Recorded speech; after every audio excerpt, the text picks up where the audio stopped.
So PlayStation has decided to skip E3 this year in June 2020.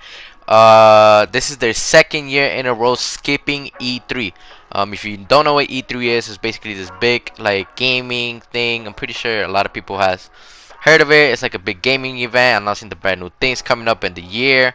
They're coming up like games, and this year's gonna be console, so you know it's gonna be big. So is Sony smart for skipping it?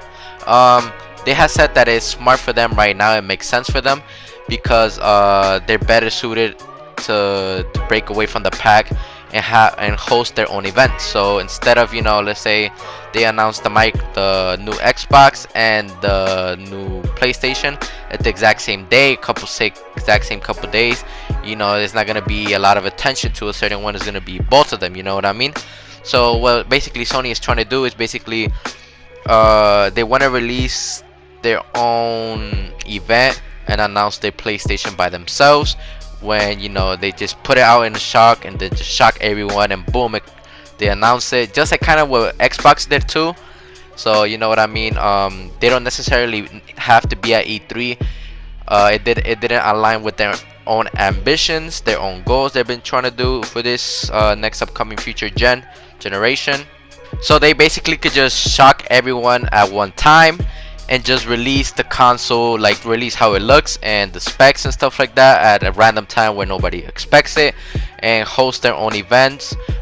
Just like Nintendo does it, they don't go to E3. They host their own events and stuff like that. And they, of course, they live stream it on the mainstream, stuff like that, because you know internet's getting bigger and stuff like that. They also commented on their absence on the E3 because you know they missed for 2 years in a row now. Since you know the PS5 is gonna come out this year, and also The Last of Us 2 Part 2, the game of last decade, which is pretty crazy.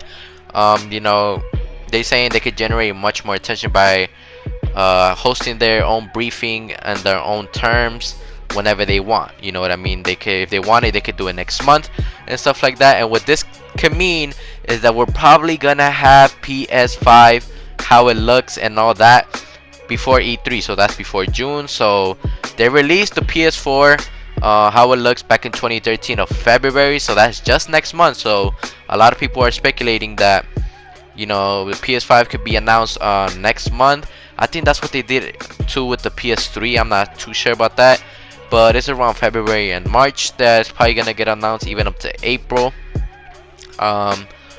Sony won't be at E3 this year, but the company said it's playing with hundreds of consumers, you know, to promote the PS4 and PS5 games. So of course they're still gonna promote their games and stuff like that and their own events, or they might just share it out in the internet, make a video or tweet it, just like with a couple games they already did and stuff like that. What does this mean for Sony moving forward? By branching out and charting its own path, Sony gets to completely control the narrative, and it's not hard to see why it's an attractive proposition for the company, especially during an important console release year like 2020. You know, they want to keep their they want to keep the championship, you know what I mean? Because basically PS4 won this generation. It was more the better console. More consoles were sold, millions of more were sold. So they want to keep that up, you know what I mean? They don't want to lose traction. They don't want to lose none of that, right? They don't want to have Xbox take the throne. But yeah, man, let me know what you think about this, man. Very interesting. E3, Xbox is gonna be there, but PlayStation is not. Do you think this is a smart move by PlayStation? Let me know in the comments, man. But I'm gonna end this video, man. Thank you for watching. Subscribe for more videos. Like, comment. I'm gonna respond to you, and I'm out, bro. Peace. No! No! That did not just happen! That did not just happen! Me!